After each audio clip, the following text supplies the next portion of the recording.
Hello friends, I am back with my another video.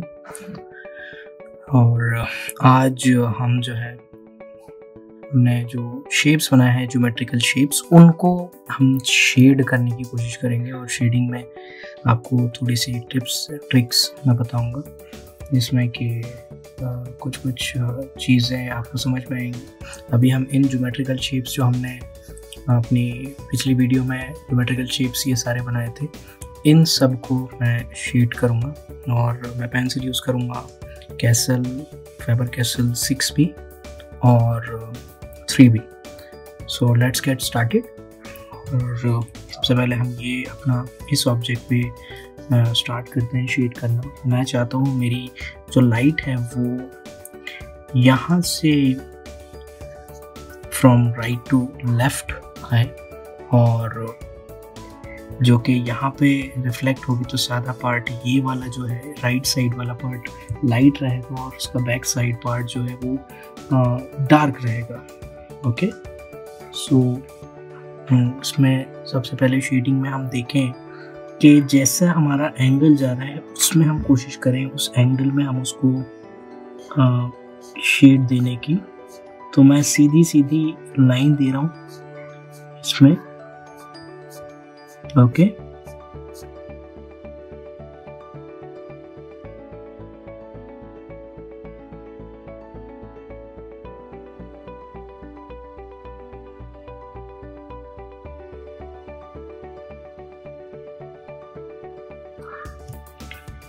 Sidhi Sidhi line. हम इसको ज़्यादा dark करने की कोशिश नहीं करेंगे, और डार्क करेंगे तो हमारा वो ख़राब भी दिख सकता है। तो हमें शेडिंग में ध्यान रखना है कि हमें अपनी एक्यूरेसी और टोन बरकरार रखनी है।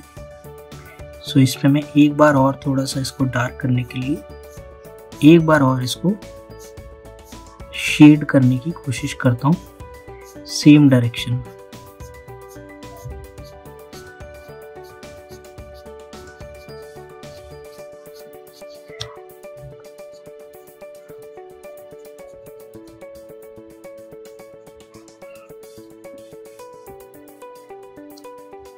ठीक है, थोड़ा सा मैं क्लीन करूंगा अपने ऑब्जेक्ट को।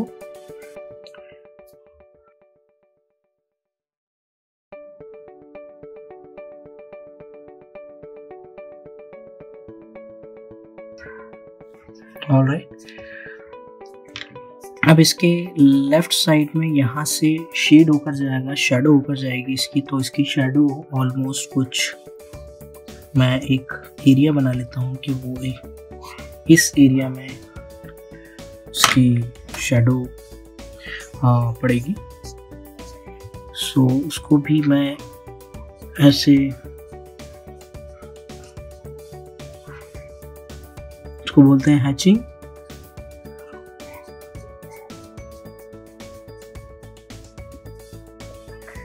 और सबसे ज़्यादा डार्क पार्ट जो होगा इसके बिल्कुल कॉर्नर पे होगा, जिसको मैं थोड़ा सा और डार्क कर देता हूँ।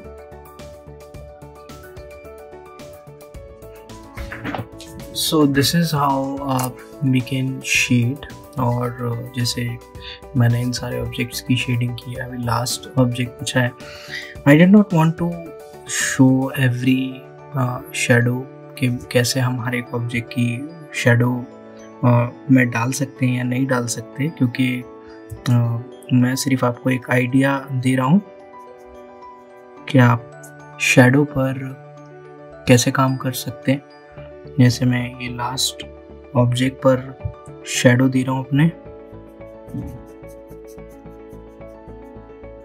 यहाँ सबसे ज़्यादा डार्क पार्ट होता है,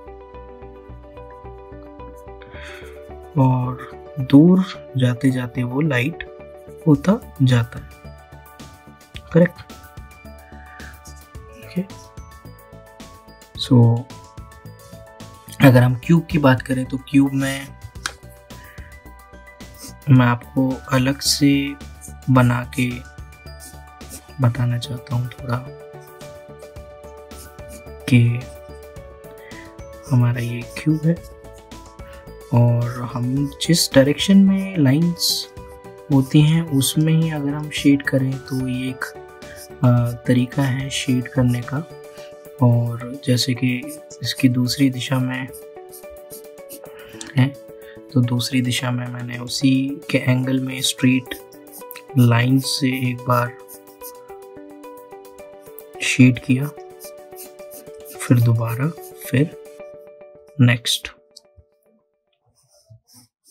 थोड़ी सी आउटलाइन को मैं डार्क करना चाह रहा हूँ ताकि वो ऑब्जेक्ट मेरा निकल के आए, करेक्ट। और जैसे मैंने दूसरे ऑब्जेक्ट ऊपर की, इस ऑब्जेक्ट की अगर मैं बात करूँ तो इस ऑब्जेक्ट में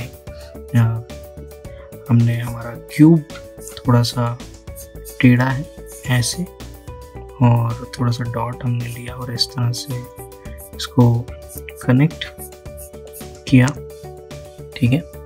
और हमारी लाइट अगर यहाँ से अगर पड़ रही है, ठीक है, तो हमारा ये ऊपर का पार्ट सबसे ज़्यादा लाइट होगा और उसके बाद बाकी के पार्ट पर हल्की हल्की शेड होगा। तो मैं इसकी जैसे थोड़ी फाइन लाइन कर देता हूँ।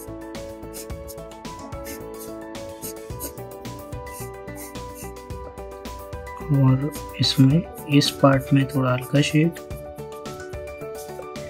और इस पार्ट में थोड़ा डार्क, और यहाँ ये जो पार्ट होगा ये सबसे ज्यादा डार्क करने की मैं कोशिश करूंगा, ठीक है। इससे क्या होगा, मेरा शेड मेरी डेप्थ ऑब्जेक्ट्स में दिखेगी और शेड भी आपको पता लगेगा। अगर इसकी शैडो अगर मैं डालना चाहूँ तो यहाँ थोड़ा सा डार्क, थोड़ा सा डार्क, और आगे जाते जाते वो लाइट हो जाता है, ठीक है।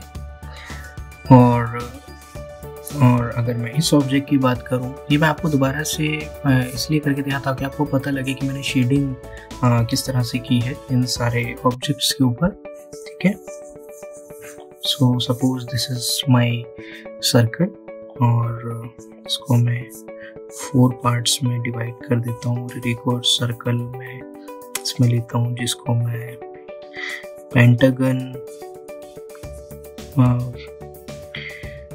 पेंटागन बना देता हूँ।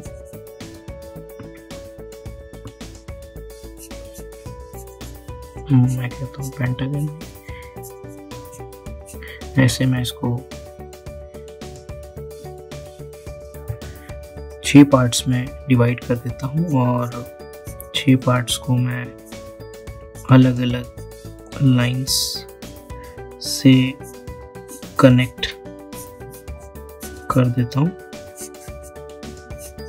ऐसे। और इसमें मैं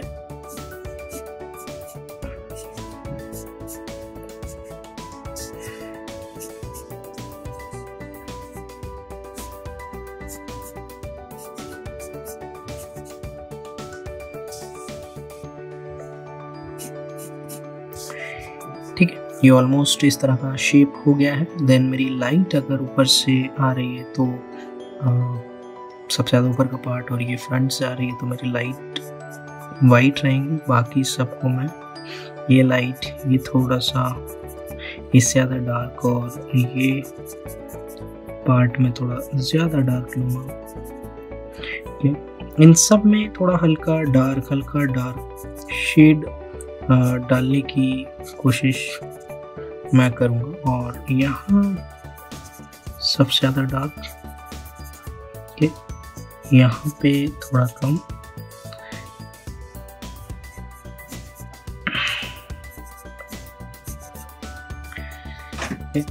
और यहाँ पे थोड़ा सा डार्क।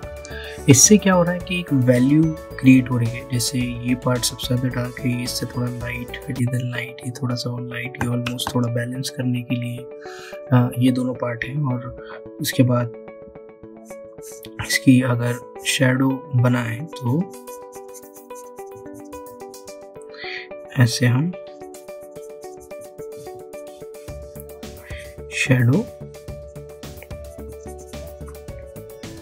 डाल सकते हैं। Okay, alright. सो इस तरह से हम मल्टीपल ऑब्जेक्ट्स की शैडो डाल सकते हैं ज्योमेट्रिकल शेप्स में। और भी बहुत सारे मेथड्स हैं, अभी ये सब जस्ट बेसिक्स हैं, आपका हाथ चले ताकि इससे आपके हाथ में इम्प्रूवमेंट आए। आपका हाथ चलना चाहिए, ठीक है। आप इससे और प्रैक्टिस कर सकते हैं, मल्टीपल तरह के ज्योमेट्रिकल शेप्स बना सकते हैं। उसके बाद हम नेक्स्ट लेवल पे बात करेंगे, नेक्स्ट लेवल की ड्राइंग के बारे में बात करेंगे। और hope you are liking the videos, and if you like, please like and subscribe my videos. So see you in my next video. Thank you so much. Take care.